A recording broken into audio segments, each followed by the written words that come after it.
خالد رضی اللہ عنہ کو خیال آیا کہ زرار اور ان کے مجاہدین رومیوں کے ہاتھوں مارے گئے ہیں یا بروقت پہنچ نہیں سکے۔ رومی جب قریب آئے تو ایک نے خود زرہ اور قمیض اتار کر پھینک دی اور اللہ اکبر کا نعرہ لگایا۔ تب خالد رضی اللہ عنہ نے دیکھا کہ یہ تو زرار رضی اللہ عنہ ہیں۔ انہوں نے باقی 9 کو قریب سے دیکھا تو ان کے اپنے ہی منتخب کیے ہوئے مجاہدین تھے۔ یہ مذاق زرار بن الازور نے کیا تھا۔ انہوں نے گھات میں بیٹھے ہوئے رومیوں کو بڑے اطمینان سے قتل کر دیا تھا، پھر ان کی وردیاں اتار کر پہن لیں۔ انہیں معلوم تھا کہ وردان انہیں پکارے گا۔ وہ وردان کی پکار پر نکل آئے۔ وردان خوش ہو گیا کہ اس کی سازش کامیاب ہو گئی ہے۔ پیچھے ہٹ ابن الولید، زرار نے تلوار نکال کر کہا، یہ میرا شکار ہے، اور وہ وردان کی طرف بڑھنے لگے۔ قسم ہے تجھے اس کی جو کوئی بھی تیرا معبود ہے، وردان نے خالد رضی اللہ عنہ سے کہا، مجھے اپنی تلوار سے ختم کر اور اس شیطان کو مجھ سے دور رکھ۔ زرار رضی اللہ عنہ نے اپنی ایک دہشت ناک مثال قائم کر رکھی تھی۔ وردار نے زرار کو ذاتی مقابلوں میں رومیوں کو کاٹتے بھی دیکھا تھا۔ اسے ڈر تھا کہ زرار اسے اذیت دے دے کر ماریں گے۔ اس کے لیے اب بھاگ نکلنا ناممکن تھا۔ وہ چاہتا تھا کہ اسے جلدی مار دیا جائے۔ خالد رضی اللہ عنہ نے زرار کو اشارہ کیا اور ہاتھ ان کی طرف بڑھایا۔ زرار رضی اللہ عنہ نے اپنی تلوار خالد رضی اللہ عنہ کو دے دی۔ وردان نے منہ دوسری طرف کر لیا۔ خالد رضی اللہ عنہ کے ایک ہی وار سے وردان کا سر زمین پر جا پڑا۔ خالد رضی اللہ عنہ وہاں رکے نہیں، فوراً اپنی فوج تک پہنچے اور حملے کا حکم دے دیا۔ یہ حملہ بھی گزشتہ روز کی مانند تھا۔ خالد رضی اللہ عنہ نے قلب اور دونوں پہلوؤں کے دستوں کو ایک ہی بار حلہ بولنے کا حکم دے دیا۔ انہوں نے 4000 مجاہدین کا محفوظہ، جس میں سالار یزید بن جبل تھے، پیچھے رکھا۔ مسلمان حملہ کرتے اور پیچھے ہٹاتے تھے اور پھر حملہ کرتے تھے۔ رومی تعداد میں بہت زیادہ تھے، لیکن ان کا سالار اعلیٰ ان میں نہیں تھا۔ اس کی جگہ ان کا سالار قبقلار کمان کر رہا تھا۔ رومی جم کر مقابلہ کر رہے تھے، لیکن مسلمانوں کے حملے غضبناک تھے۔ ان کے سالار سپاہیوں کی طرح لڑ رہے تھے۔ خود خالد رضی اللہ عنہ سالار سے سپاہی بن گئے تھے۔ رومی سالار لڑا نہیں کرتے بلکہ حکم دیا کرتے تھے، لیکن اس معرکے میں وہ مسلمان سالاروں کی دیکھا دیکھی سپاہیوں کی طرح لڑنے لگے۔ جنگ کی شدت اور خونریزی بڑھتی چلی گئی۔ دونوں طرف کوئی چال نہیں چلی جا رہی تھی۔ زیادہ نقصان رومیوں کا ہو رہا تھا۔ ان کا لشکر تہ بتہ تھا۔ خالد رضی اللہ عنہ نے یہ سوچ کر اتنا شدید حملہ کرایا تھا کہ دشمن کا سالار اعلیٰ مارا جا چکا ہے، اور مجاہدین یہ دیکھ کر تابڑ توڑ حملے کرتے تھے کہ رومیوں کی تعداد اتنی زیادہ ہے کہ وہ ایک دوسرے میں پھنس کے رہ گئے ہیں۔ خالد رضی اللہ عنہ حملے کا ایک اور مرحلہ شروع کرنا چاہتے تھے، جس کے لیے وہ موزوں موقع دیکھ رہے تھے۔ چند گھنٹوں بعد انہیں یہ موقع ملا۔ دونوں فوجیں تھک گئی تھیں۔ رومیوں کو پتہ چل گیا تھا کہ ان کا سالار اعلیٰ ان میں نہیں، البتہ دوسرے رومی سالار پورے جوش و خروش سے لڑ بھی رہے تھے اور لڑا بھی رہے تھے۔ خالد رضی اللہ عنہ نے 4000 نفری کے محفوظہ کو، جس کے سالار یزید بن جبل تھے، دشمن کے قلب پر حملے کا حکم دیا۔ یہ 4000 مجاہدین تازہ دم تھے اور لڑائی میں شریک ہونے کے لیے یہ اتنے بے تاب کے نعرے لگاتے اور بے قابو ہوئے جاتے تھے۔ حکم ملتے ہی وہ رکے ہوئے سیلاب کی طرح گئے اور اتنا شدید حملہ کیا کہ رومیوں کی صفوں کے دور اندر تک چلے گئے۔ مجاہدین کے سالار رومیوں کے سالار قبقلار کو ڈھونڈ رہے تھے۔ مرکزی جھنڈا اسی کے پاس تھا اور وہ وردان کا قائم مقام تھا۔ ہم آپ کو پہلے بھی بتا چکے ہیں کہ اس نے وردان سے کہہ دیا تھا کہ مسلمانوں کے ساتھ صلح سمجھوتا کر لیا جائے۔ اس کی دوربین نگاہوں نے دیکھ لیا تھا کہ مسلمان رومیوں پر غالب آ جائیں گے۔ وردان نے اسے ڈانٹ دیا تھا۔ مورخ طبری اور ابو سعید نے لکھا ہے کہ مجاہدین کو قبقلار مل گیا۔ اسے دیکھ کر سب حیران رہ گئے۔ وہ سالار لگتا ہی نہیں تھا، وہ تو جنگ سے لا تعلق کھڑا تھا۔ اس نے اپنے سر پر اس طرح کپڑا لپیٹا ہوا تھا کہ اس کی آنکھیں بھی ڈکی ہوئی تھیں۔ اس کے محافظوں نے بے دلی سے مقابلہ کیا، شاید اس لیے کہ وہ اپنے سپہ سالار کو نیم مردہ سمجھ رہے تھے۔ انہی سے پتہ چلتا تھا کہ یہ ہے قبقلار۔ مجاہدین نے اسے اسی حالت میں قتل کر دیا۔ بعض مورخوں نے خیال ظاہر کیا ہے کہ قبقلار نے اپنی آنکھوں پر اس لیے کپڑا ڈال رکھا تھا کہ وہ اپنے لشکر کا قتل عام نہیں دیکھ سکتا تھا۔ اس کی قوت برداشت جواب دے گئی تھی۔ رومیوں کا مرکزی پرچم گر پڑا۔ مجاہدین اب یہ نعرے لگا رہے تھے، خدا کی قسم ہم نے رومیوں کے دونوں سپہ سالاروں کو قتل کر دیا ہے۔ رومیوں تمہارا پرچم کہاں ہے؟ شاہ ہرقل کو بلاؤ۔ رومیوں تمہاری سلیبیں اور جھنڈے کہاں ہیں؟ مجاہدین اسلام تو اپنے اللہ، رسول صلی اللہ علیہ وآلہ وسلم اور ایک عقیدے کی خاطر لڑ رہے تھے، لیکن رومی جن کے حکم سے لڑ رہے تھے وہ مارے جا چکے تھے۔ مجاہدین کے پاس ایمان کی قوت تھی جو جادو کی طرح رومیوں پر غالب آ گئی۔ رومی بھاگنے لگے۔ ان میں سے کچھ بیت المقدس کی طرف بھاگے جا رہے تھے، کچھ غزہ اور بعض یافا کی طرف۔ رومیوں کی جنگی طاقت کو مکمل طور پر تباہ کرنے کے لیے خالد رضی اللہ عنہ نے اپنے سوار دستوں کو حکم دیا کہ وہ بھاگتے دشمن کا تعاقب کریں اور کسی کو زندہ نہ چھوڑیں۔ وہ ایک عبرتناک منظر تھا۔ رومی جانیں بچانے کے لیے ادھر ادھر بھاگ رہے تھے اور مسلمان سوار ان کے تعاقب میں جا کر انہیں برچھیوں میں پرو رہے تھے۔ ان رومیوں نے اپنی تعداد پر بھروسہ کیا تھا، شراب کے نشے کو وہ اپنی طاقت سمجھے تھے۔ انہوں نے مسلمان کو غریب اور نادار سمجھ کر انہیں ایک ایک دینار پیش کیا تھا۔ خالد رضی اللہ عنہ نے انہیں کہا تھا کہ تم سے دینار تو ہم لے ہی لیں گے۔ اب ان رومیوں کو کہیں پناہ نہیں مل رہی تھی۔ ان کا میدان جنگ میں اتنا جانی نقصان نہیں ہوا تھا جتنا میدان جنگ سے بھاگتے وقت ہوا۔ ان میں خوش قسمت وہ تھے جو بیت المقدس پہنچ گئے اور شہر میں داخل ہو گئے تھے۔ یہ قتل عام اس وقت رکا جب سورج غروب ہو گیا اور اندھیرا اتنا کہ سواروں کو اپنے گھوڑوں کے سر نظر نہیں آتے تھے۔ اس وقت خالد رضی اللہ عنہ اپنے خیمے میں تھے۔ انہیں بتایا گیا کہ وہ داؤد نام کا ایک عیسائی عرب سے ملنے آیا ہے۔ خالد رضی اللہ عنہ نام سنتے ہی باہر کو دوڑے۔ خدا کی قسم داؤد، خالد رضی اللہ عنہ اسے گلے لگا کر بولے، تو نے صرف میری جان نہیں بچائی، تو نے میری فتح آسان کر دی ہے۔ کوئی بھی انعام کافی نہیں ہو سکتا جو میں تجھے دوں۔ کہاں ہیں تیرے بیوی بچے؟ کسی نے ان پر ہاتھ تو نہیں ڈالا؟ نہیں ابن الولید، داؤد نے کہا، میں کوئی انعام لینے نہیں آیا، مجھے انعام مل چکا ہے۔ دیکھیں میں زندہ ہوں اور میرا سارا خاندان زندہ ہے۔ اب ایک انعام مجھے یہ دیں کہ یہ راز تیرے سینے میں رہے کہ میں نے تیری کچھ مدد کی تھی۔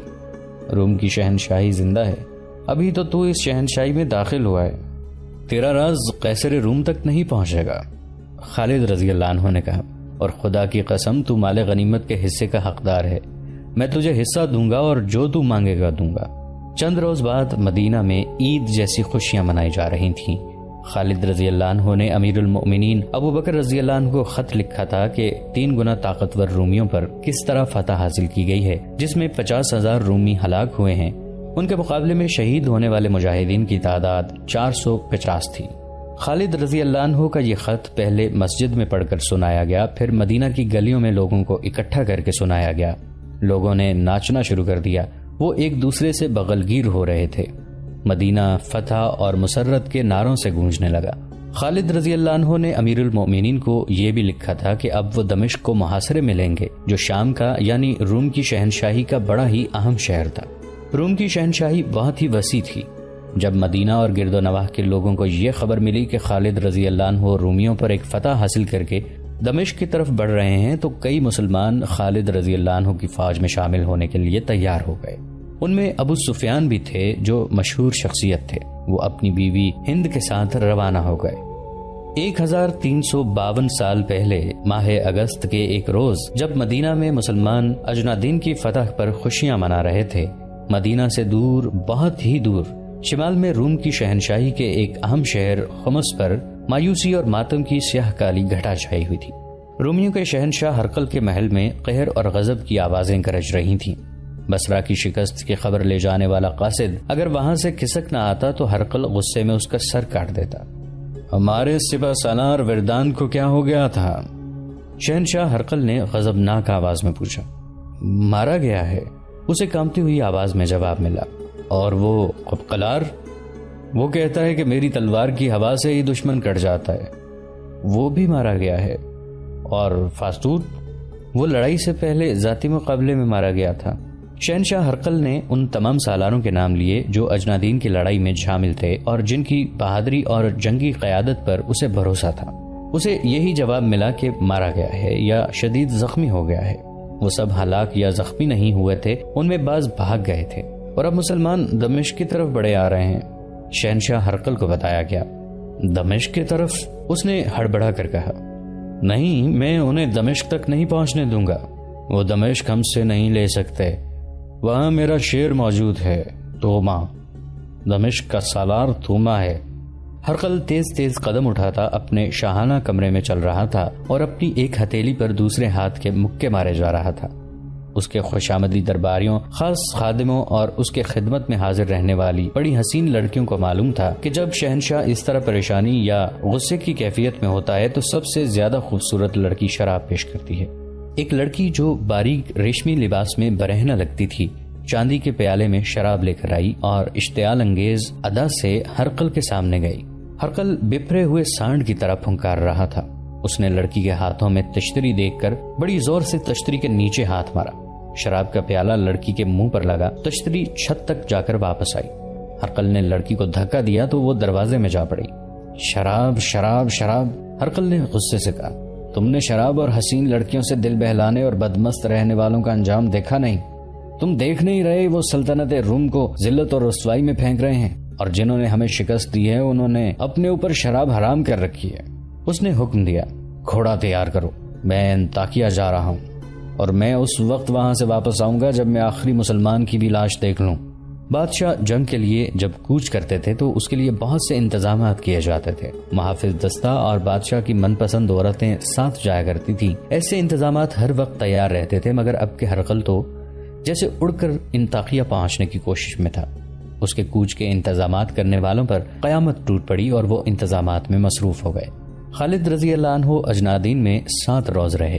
انہوں نے اپنے سالاروں سے کہا کہ دشمن کو کہیں سستانے اور دم لینے کی مہلت نہ دو، انہیں اتنی مہلت نہ دو کہ وہ اپنی بکھری ہوئی جمعیت کو اکٹھا کر سکے۔ اس اصول کے تحت دمشق کی طرف ان کا کوچ بہت تیز تھا۔ انہوں نے اپنے جاسوس پہلے ہی بھیج دیے تھے۔ اب خالد رضی اللہ عنہ نے جاسوسی کا نظام مزید بہتر بنا دیا تھا۔ وہ اس حقیقت کو نظر انداز نہیں کر سکتے تھے کہ قیصر روم کی سلطنت بہت وسیع ہے اور ان کے مطابق ان کی فوج زیادہ بھی ہے اور برتر بھی۔ ایسی فوج پر غلبہ پانے کے لیے ان کے احوال کوائف کا قبل از وقت معلوم کرنا ضروری تھا، اور اتنا ہی ضروری ان علاقوں کے قد و خال کو جاننا تھا جہاں جہاں اس فوج کے دستے موجود تھے۔ ان کی نقل و حرکت کے متعلق قبل از وقت معلومات حاصل کرنا بھی سود مند تھا۔ راستے میں بیت المقدس آتا تھا۔ خالد رضی اللہ عنہ نے اس اہم شہر کو نظر انداز کر دیا اور اس سے کچھ فاصلے سے آگے چلے گئے، لیکن ایک مقام کو نظر انداز کرنا مشکل تھا۔ اس بستی کا نام فحل تھا، جو ایک مضبوط قلعہ تھا۔ خالد رضی اللہ عنہ اس کے قریب پہنچے تو ایک فقیر نے، جو پاگل لگتا تھا، خالد رضی اللہ عنہ کا راستہ روک لیا۔ خالد بن ولید رضی اللہ عنہ نے اسے اپنے پاس بلا لیا۔ کیا خبر لائے ہو؟ خالد رضی اللہ عنہ نے اس سے پوچھا۔ وہ خالد رضی اللہ عنہ کا جاسوس تھا۔ اس بستی کا نام فحل ہے، جاسوس نے جواب دیا۔ آپ دیکھ رہے ہیں یہ قلعہ ہے، اس کے اندر فوج ہے، باہر کچھ بھی نہیں۔ رومیوں سے ہماری جہاں کہیں بھی ٹکر ہو گئی، اس قلعے سے رومیوں کو کمک اور دیگر مدد ملے گی۔ خالد رضی اللہ عنہ نے اس قلعے کا محاصرہ ضروری نہ سمجھا۔ وہ اپنی نفری کم نہیں کرنا چاہتے تھے۔ دمشق کی تسخیر کوئی معمولی مہم نہیں تھی، بلکہ اپنی شکست کے امکانات بڑھتے جا رہے تھے۔ خالد رضی اللہ عنہ نے اپنے ایک نائب سالار ابو العور کو بلایا اور اسے حکم دیا کہ وہ ایک سوار دستہ اپنے ساتھ رکھے اور فحل کے قریب کہیں تیاری کی حالت میں موجود رہے۔ یہاں سے فوج باہر نکلے تو تیروں کی بوچھاڑیں مارے اور کسی کو باہر نہ نکلنے دے۔ خالد رضی اللہ عنہ وہاں رکے نہیں۔ ابو العور نے ایک سوار دستہ وہاں روک لیا اور اس قلعہ بند بستی کے جتنے دروازے تھے ان سب کے سامنے سوار متعین کر دیے۔ سواروں کو گھوڑوں سے اترنے کی اور محدود سے فاصلے تک گھومنے پھرنے کی اجازت دے دی گئی۔ خالد رضی اللہ عنہ کی فوج، جس کی تعداد 32,000 سے کم ہو گئی تھی، بظاہر بے ترتیب قافلے کی صورت میں دمشق کی جانب جا رہی تھی، لیکن اس کے ہر دستے کو اپنے فرائض کا علم تھا۔ ان میں ہراول کا دستہ بھی تھا اور ان میں عقب اور پہلوؤں کے حفاظتی دستے بھی تھے، اور یہ تمام دستے جو کنے ہو کر چلے جا رہے تھے، کسی بھی جگہ اور کسی بھی وقت ان پر حملہ ہو سکتا تھا۔ داؤد عیسائی نے خالد رضی اللہ عنہ کو خبردار کر دیا تھا کہ وہ تو ابھی روم کی شہنشاہی میں داخل ہوئے ہیں اور اس شہنشاہی کی حدود بہت وسیع ہیں۔ اس وقت تک رومی فوج کے دستے جہاں جہاں تھے وہاں ہرقل کا یہ پیغام پہنچ چکا تھا کہ مسلمانوں کی فوج کو روکا جائے۔ اس حکم کے تحت دمشق کی طرف جانے والے راستوں پر رومیوں نے اپنے جاسوس بھیج دیے تھے۔ دریائے یرموک کے کنارے وقوسہ ایک قصبہ تھا۔ کسی رومی جاسوس نے خالد رضی اللہ عنہ کے لشکر کو آتے دیکھ لیا تھا اور پیچھے جا کر اطلاع دی۔ جب خالد رضی اللہ عنہ وقوسہ کے قریب پہنچے تو رومی فوج کے بہت سے دستے خالد رضی اللہ عنہ کا راستہ روکنے کے لیے تیار کھڑے تھے۔ مورخوں نے لکھا ہے کہ اجنادین کی لڑائی سے بھاگے ہوئے کئی رومی فوجی قوسہ پہنچ چکے تھے۔ انہیں بھی ان دستوں میں شامل کر لیا گیا تھا جو مسلمانوں کو روکنے کے لیے جنگی ترتیب میں کھڑے تھے، مگر ان میں لڑنے کا جذبہ سرد تھا کیونکہ ان پر مسلمانوں کا خوف طاری تھا۔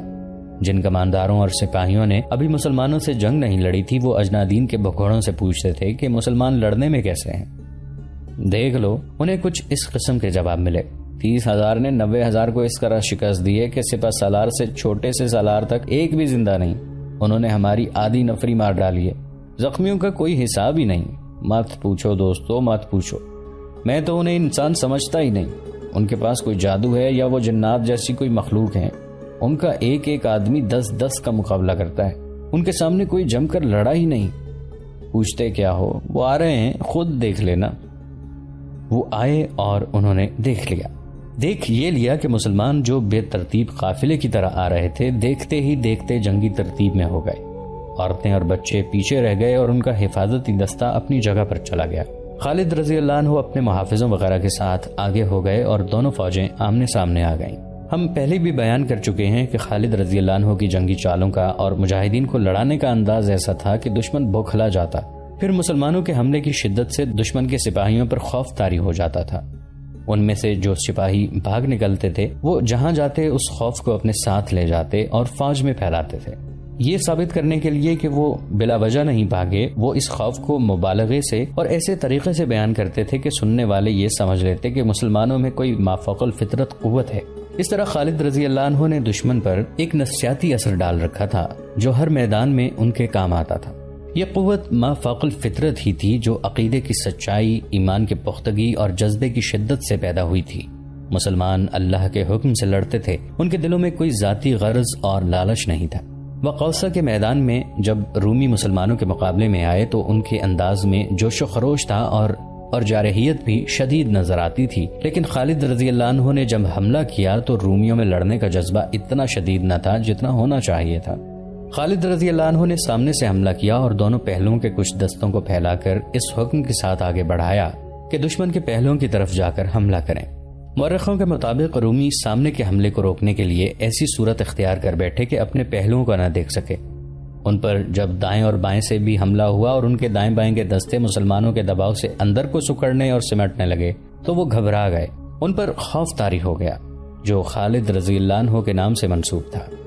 اس خوف نے رومیوں کے پاؤں اکھاڑ دیے. ان رومی دستوں کے لیے یہ حکم تھا کہ وہ مسلمانوں کو زیادہ سے زیادہ دنوں تک روکے رکھیں. وجہ یہ تھی کہ دمشق میں جو رومی فوج تھی اس میں دوسری جگہوں سے دستے بھیج کر اضافہ کیا جا رہا تھا. ہرقل اس کوشش میں تھا کہ اس کے یہ دستے مسلمانوں سے پہلے دمشق تک پہنچ جائیں. اس کے لیے ضروری تھا کہ وقوصہ میں مسلمانوں کی فوج کو روک لیا جاتا اور ایسی لڑائی لڑی جاتی جو طول پکڑ جاتی. ایسی لڑائی کے طور طریقے مختلف ہوتے ہیں.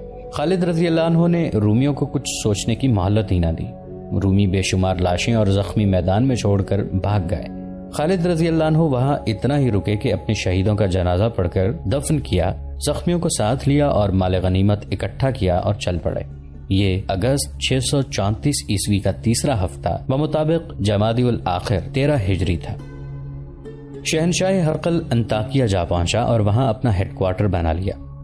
خمس سے انطاکیہ کو روانہ ہونے سے پہلے اس نے دمشق کی رومی فوج کے سالاروں توما، ہربیس اور عزازیز کو پیغام بھیج دیا تھا کہ وہ فوراً انطاکیہ پہنچیں. ہرقل کے پہنچتے ہی تینوں سالار انطاکیہ پہنچ گئے. کیا تم نے سن لیا ہے کہ تمہارے سالار وردان اور قبقلار بھی مارے جا چکے ہیں؟ شہنشاہ ہرقل نے ان سے پوچھا. کیا تم بھی قیصر روم کی عظمت کو ذہن سے اتار دو گے؟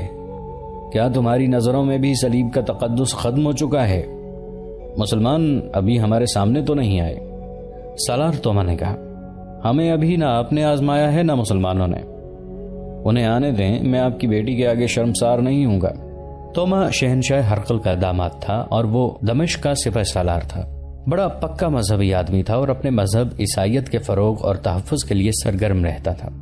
توما، ہرقل نے اسے کہا، تم مذہب میں اتنے مگن رہتے ہو کہ دمشق کے دفاع کی طرف پوری توجہ نہیں دے رہے. میں تو یہ سمجھتا ہوں کہ مذہب نہ رہا تو دمشق بھی نہیں رہے گا. توما نے کہا، کیا آپ نہیں جانتے کہ مسلمانوں کے خلاف جنگ میں بھی مذہب شامل ہے؟ میں یہاں اکیلا تو نہیں. جنگی معاملے سالار ہربیس کے پاس ہیں اور سالار عزازیز بھی میرے ساتھ ہیں. کیا عزازیز فارسیوں کو اور پھر ترکوں کو کئی لڑائیوں میں شکستیں نہیں دے چکا ہے؟ مجھے جتنا بھروسہ عزازیز پر ہے اتنا تم دونوں پر نہیں. ہرقل نے کہا، عزازیز تجربہ کار سالار ہے. تم دونوں کو ابھی ثابت کرنا ہے کہ تم عزازیز کے ہم پلہ ہو. عزازیز رومیوں کا بڑا ہی قابل اور دلیر سالار تھا. اس نے بہت سی لڑائیاں لڑیں اور ہر میدان میں فتح حاصل کی تھی. عربی زبان پر اسے اتنا عبور حاصل تھا کہ وہ عربی بولتا تو شک ہوتا تھا کہ عرب کا رہنے والا ہے. تو دوستو یہ تھی ہماری آج کی ایپیسوڈ. امید کرتے ہیں آپ کو ہماری ایپیسوڈ پسند آئی ہوگی. جانے سے پہلے اس ویڈیو کو لائک، شیئر اور کامنٹ کرنا مت بھولیے. اور اگر آپ ہمارے چینل پر نئے ہیں تو اسے سبسکرائب کیجیے اور بیل آئیکن پر کلک کیجیے تاکہ آپ کو تمام ویڈیوز فوراً ملتی رہیں.